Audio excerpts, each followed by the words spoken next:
Hi guys, ഇന്ന് നമ്മളിവിടെ കുറച്ച് ആഭ്യന്തര കാര്യങ്ങളായിരിക്കും ചർച്ച ചെയ്യാൻ പോകുന്നത്. എന്തിനെ പറ്റി ചർച്ച ചെയ്യും? എന്താണ് ലവ്?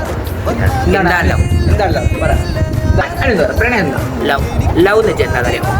ഉള്ളുന്നേരം മനസ്സുന്നേരം ഫീലിങ്സ്. ഉള്ളിൻ്റെ ഉള്ളിയാ, ഉള്ളിന്നേരം ഉള്ളിയല്ലടാ മച്ചാൻ, ഇത് ഫീലിങ്സ് ലവ്. കാണാൻ തോന്നുന്നു, കണ്ണി നോക്കി സംസാരിക്കാൻ നമുക്ക് പറ്റുന്നുണ്ട്. ഡെയിലി കാണാൻ തോന്നില്ലേ, അതാണ് ലവ്. അവരെ ഫസ്റ്റ് കാണുമ്പോൾ നമുക്ക് ഉള്ളുന്ന് ഒരു കുളിര് എന്തെങ്കിലും ബട്ടർഫ്ലൈസ് അതന്നെ. ലവ് എന്ന് വെച്ച് കഴിഞ്ഞാൽ നമുക്ക് കാണുന്ന എല്ലാവരും നമുക്ക് ലവ് തോന്നും. പക്ഷെ അത് ലവ് ആയിരിക്കാം, ചിലപ്പോൾ അഫെക്ഷൻ ആയിരിക്കാം, അട്രാക്ഷൻ ആയിരിക്കാം, പിന്നെന്തായിരിക്കാം, പിന്നെ ഫീലിങ്സ് എന്തൊക്കെ ആയിരിക്കാം. പക്ഷെ നമുക്ക് ലവ് തോന്നിക്കഴിഞ്ഞാൽ നമുക്ക് അടിവയറ്റത് എന്താണ്? മഞ്ഞ്, ബട്ടർഫ്ലൈസ്.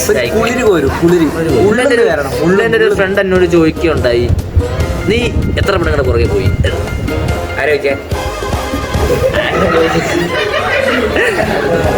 പോയും ചോദിച്ചു. കണക്കെടുക്കുകയാണെങ്കിൽ അത് കുറേ കാണുമായിരിക്കും. പക്ഷെ നമുക്ക് ഇതാണ്, ചില ഇംപെർഫെക്ഷൻസ് കാണുന്നത്. ചിലരുടെ ഇംപെർഫെക്ഷൻസ് നമുക്ക് പെർഫെക്ഷൻ ആയിട്ട് എപ്പം തോന്നുന്നു അതാണ്. ശരി, സ്നേഹിക്കാത്തവരാരും ഉണ്ടാവൂല. സ്നേഹിച്ചവർ ഒരു ലൈക്ക് എടുക്കുക, അടുത്തൊരു കമന്റ് എടുക്കുക. എല്ലാവരും സ്നേഹിക്കും.